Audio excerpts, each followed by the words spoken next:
Blessed love, and welcome back to another video. Remember to like, share, subscribe. If you've watched something here, you heard something here that has encouraged you, has blessed you, has helped you, remember to share the video, man. Share it with as much people as you can. Yeah? So, I want to talk a little bit today about marriage. Marriage.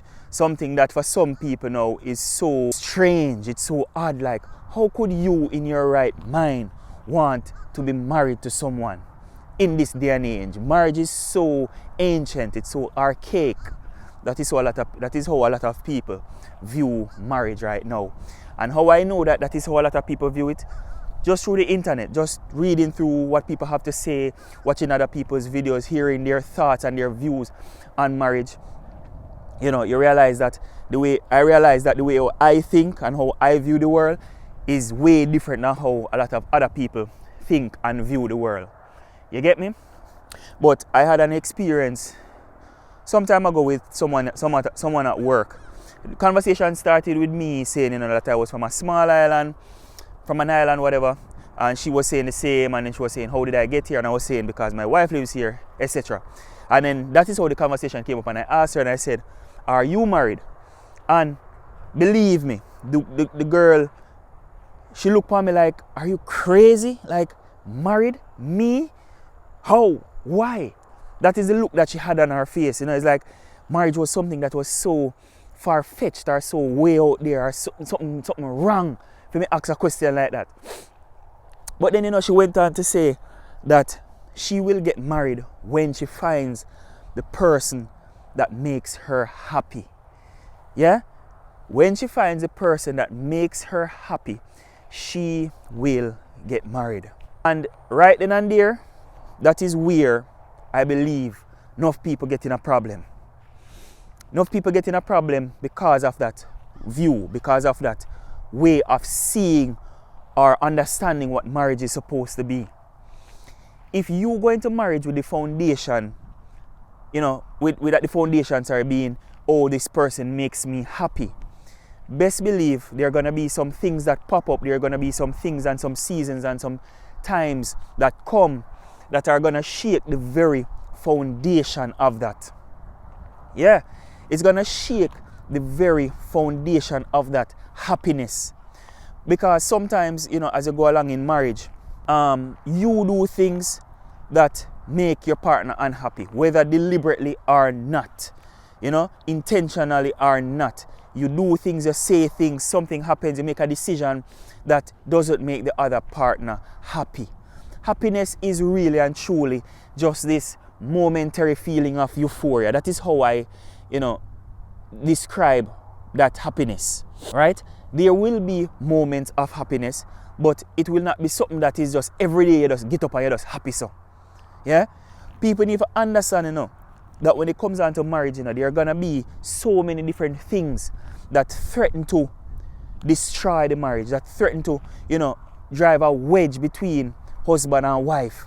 There are a lot of things that can happen, and sometimes we only focus on, the cheating or, the infidelity or whatever it is. And we forget to say, a whole heap of different things can come into play if you put stress and strain on a marriage. Finances. Somebody can lose a job and the money that was coming in from that income was very important. That income is what helped to keep the family afloat, and somebody lose a job. That puts a strain on the marriage. It can be something health related, where one party or the other or both of them are going through health issues. That can put a strain on the marriage.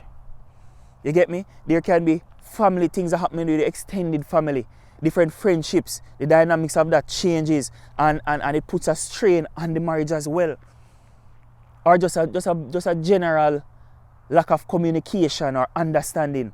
Marriage under pressure again. Right? So that feeling of happiness that you may feel while you're dating, that feeling of happiness you may feel while you go out and it's just casual and there's no depth to it yet, and you don't fully understand each other, you don't fully know the other person yet, but you're just going out and having fun and whatever. That feeling of happiness, it will fade over time. over time, that euphoria, that feeling of being in this honeymoon phase, it fades. And when I say it fades, it's not that it just fades and it goes away forever. It comes and goes. It ebbs and flows.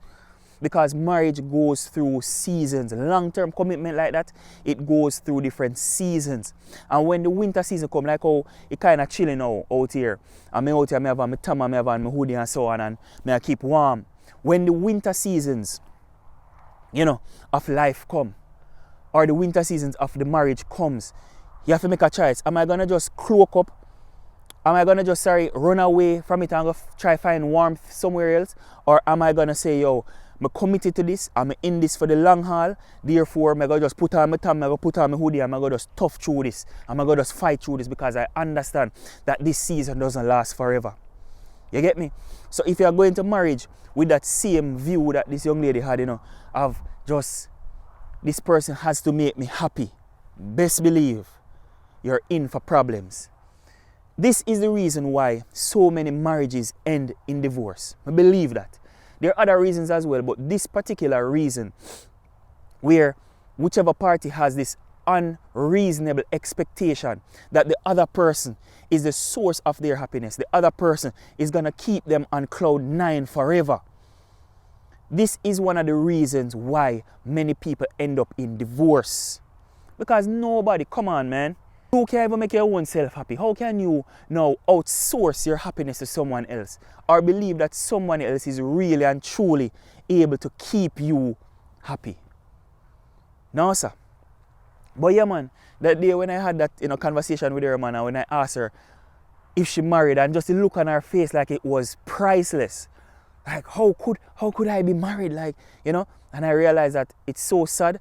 But because of there being so many failed marriages, and because I think I mentioned earlier that pop culture and social media and all these things, it circulates the bad news so much. People now have this view of marriage like it's so just out of this world. Make no sense. Like, what is the point? You get me? But no, I believe in marriage. I believe in a marriage. Do I believe that everyone will get married? No. Am I naive to believe that every marriage will work? No. But I do believe that people can get married and have good marriages. Yeah. Facts. Yeah? And I believe that, guess what? Marriage is a God-ordained institution. It was created by Him, for Him. And if you're committed to Him and leave it to Him, He will help you. Oh yeah, tell me, say, man, if you really and truly committed to this thing, He will help you. But again, it's a two-way street. Somebody are come together and deciding to walk together. One can be, all in, committed, 100%, willing to do the work, and then the next person just don't care, no business. Oh, that go crazy, man, crazy. It's like you're in a canoe, and both of you are rowing.